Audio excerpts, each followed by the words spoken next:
భారత రాజ్యాంగం ఆమోదించబడి నేటికి 75 సంవత్సరాలు పూర్తి చేసుకున్న సందర్భంగా తిరుపతి జిల్లా ఎస్పీ క్యాంప్ కార్యాలయంలో భారత రాజ్యాంగ రూపశిల్పి డాక్టర్ బిఆర్ అంబేద్కర్ చిత్రపటానికి తిరుపతి జిల్లా ఎస్పీ సుబ్బారాయుడు పూలమాలలు వేసి ఘనంగా నివాళి అర్పించారు. ఈ సందర్భంగా జిల్లా ఎస్పీ సుబ్బారాయుడు మాట్లాడుతూ మొదటగా బిఆర్ అంబేద్కర్ చిత్రపటానికి పుష్పాంజలి ఘటించారు. చట్టాన్ని అమలు చేసే అధికారులుగా ఈ విలువలను సమర్థించడం మరియు ప్రతి పౌరుడు సురక్షితంగా, గౌరవంగా మరియు సాధికారతతో ఉన్నట్లు భావించడం అందరి కర్తవ్యమని అన్నారు. వివక్షత లేదా అన్యాయానికి భయపడకుండా ప్రతి ఒక్కరూ అభివృద్ధి చెందే వాతావరణాన్ని సృష్టించడానికి కృషి చేయాలని పిలుపునిచ్చారు.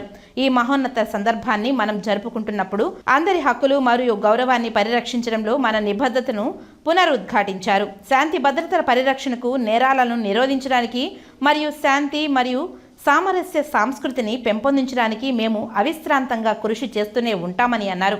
మనకు స్వాతంత్రం వచ్చినప్పుడు మనకంటూ ప్రత్యేకమైన రాజ్యాంగం ఏమీ లేకపోవడంతో అలా కాదని మనకంటూ ఒక ప్రత్యేకమైన రాజ్యాంగం కావాలని అంబేద్కర్ లాంటి మహానుభావులు కృషి చేసి రాజ్యాంగాన్ని తీసుకురాగా అది ఆమోదించబడి నేటికి 75 సంవత్సరాలు పూర్తి చేసుకున్న సందర్భంగా ఈ దినోత్సవ వేడుకలను జరుపుకోవడం చాలా గర్వకారణమని అన్నారు.